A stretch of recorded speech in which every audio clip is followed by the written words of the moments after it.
Live from Fargo and serving you on TV, online, and on the go. This is Valley News Live at 5.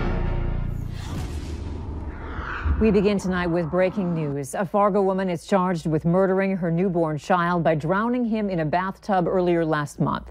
Court documents reveal that 36-year-old Ginny Lubitz gave birth on May 5th, locked in the bathroom at a friend's house. When she later unlocked the door for two women, they found blood all over the floors, with Lubitz saying she didn't want the women to see what she did. The women found a newborn in the bathtub, face down in about an inch of water.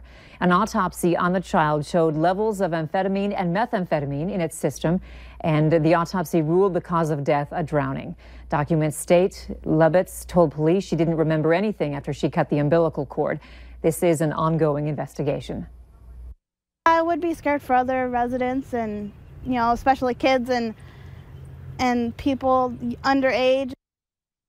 Two wanted fugitives who had a neighborhood on edge are back behind bars tonight. 36-year-old Jesse Bajewski and 42-year-old Laura Lorsung fled from police in Moorhead last night, leaving behind property damage and causing minor injuries to an officer. And that's not all. The same culprits attempted to run from law enforcement again today, but this time they were caught. Joining us now live with the very latest on their capture is Valley News Team's Melanie Palmer. Melanie, what can you tell us? Andrea, that's right. Less than 24 hours later, U.S. Marshals were able to track down and catch these two fugitives. It all started Monday evening on the 200 block of 9th Street North. Marshals were attempting to arrest another man when they noticed two wanted fugitives in that same home.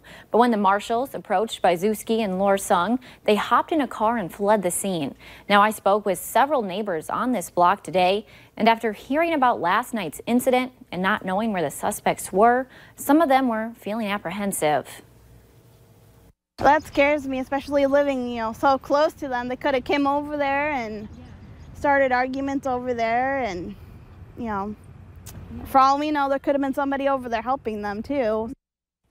And that wasn't all for these fugitives. They attempted to flee from law enforcement again today near Edmore, but they were captured just 4 miles east of Devil's Lake. We spoke with the Judicial Secretary Inspector with the U.S. Marshals, and he says what helped find the suspects today were tips from the public and other law enforcement agencies. While that was happening, the subjects came out, ran to a vehicle, got in a separate vehicle than they were using from what they were using yesterday, and took off in that vehicle. And after a brief pursuit, that's when officials were able to close in on the suspects. Bill Klug says additional charges are expected to be filed against Bajewski and Lorsung. Andrea? All right, thank you, Melanie.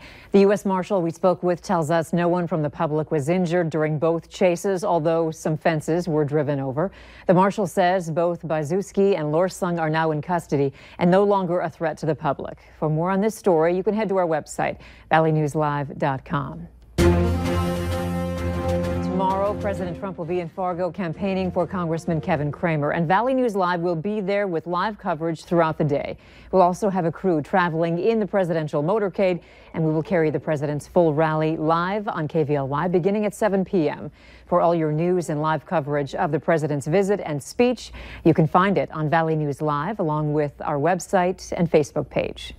We are moving through a week where there are multiple chances of rainy and stormy weather, and it's hot out there, but not too hot for a backyard barbecue. Hutch is at one right now in South Moorhead with details on what we can expect this evening. Hutch? Thanks, Andrea. I'll tell you what, we have a couple of clouds overhead here in South Moorhead, but I got to tell you, a beautiful night for a barbecue. And we do have a risk of storms, but I think most of us can get our early evening plans taken care of. In fact, the president's visit has bumped us to a Tuesday here for our backyard barbecue instead of the typical Wednesday. But our friends from Cashwise showed up. They're getting the steaks ready.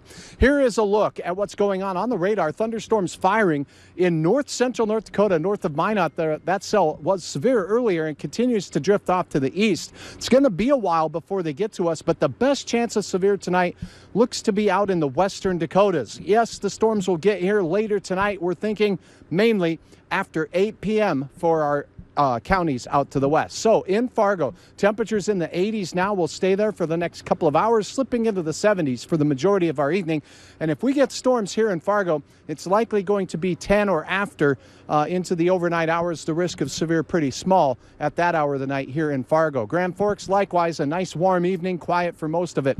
Coming up here in a second, we'll talk about that weekend outlook. But first, I want to introduce you to tonight's Cashwise Backyard Barbecue winner, Barb Amundson. Barb, where did you sign up to win? Yeah, at the Moorhead Cashwise. Very good. And who'd you invite here? This looks like a raucous group. Yeah, it is. Family, neighbors, mostly that, yeah. Okay, well, I hope they are hungry because Cashwise guys are here with the steaks. We're getting those on the grill, and we'll check back in a little bit with them to see if they have any specials for you coming up here as we approach the big weekend. For now, we'll toss it back into the studio, Andrea, live from South Moorhead, meteorologist Hutch Johnson. Okay, thanks, Hutch. We now know the name of a man who died in a Richland County crash. Authorities say 22-year-old Isaac Ingolstead of Morton, North Dakota, died after another vehicle turned in front of him. That caused Ingolstead to go into a ditch and get thrown from his vehicle. It happened early yesterday morning near Galchute, which is northwest of Wahpeton. Ingolstead died on the scene. The other driver, 49-year-old Stephen Hutcherson of Walcott, received medical attention but we're told was not hospitalized. Charges are now pending against him. Authorities in North Dakota are cracking down on dangerous driving during the 100 deadliest days on the road.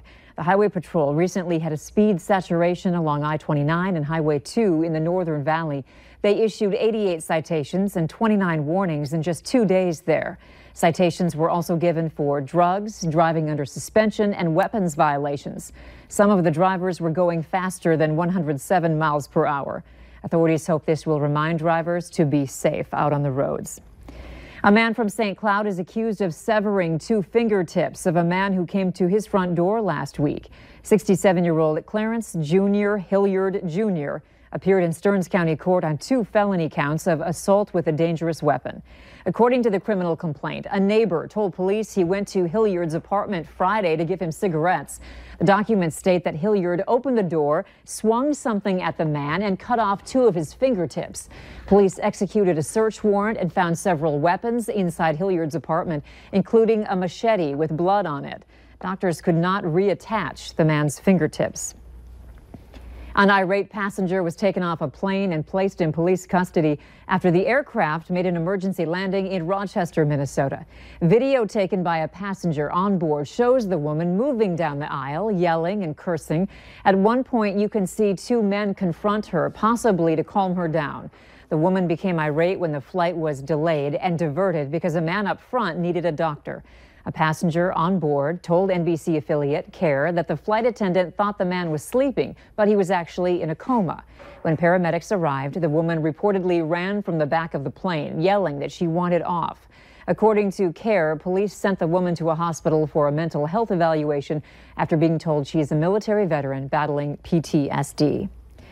Carrie Komrosky, the former Burleigh County deputy accused of stealing evidence, including meth and cell phones, was arrested this morning. This time it's because he did not show up to the Burleigh County Sheriff's Department last Thursday to have his drug patch changed.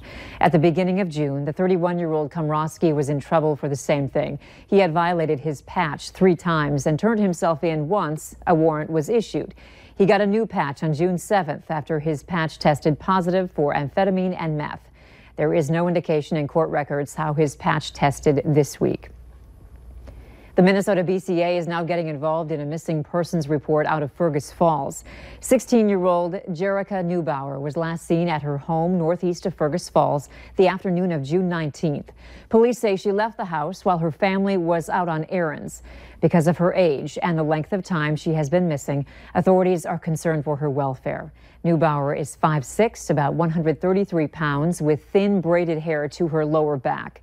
Anyone with information should call the Otter Tail County Sheriff's Office or their local law enforcement. Choice Financial Bank transferred their parking lot into a luau today. The 6th annual Go Hawaiian for Hospice fundraiser was full of food and live music, bringing some tropical vibes. The organization's goal was to raise $150,000 this year. Preliminary estimates put them at $106,000, although more donations will trickle in the coming weeks. All the money raised goes to help Hospice of the Red River Valley provide benefits to their customers. And as a nonprofit, we're committed to providing hospice care to anyone who needs our care, regardless of their insurance coverage or ability to pay. So events like this help fill the gap so we're able to fulfill our mission. Roughly 1,300 people attended today's event. Still ahead tonight.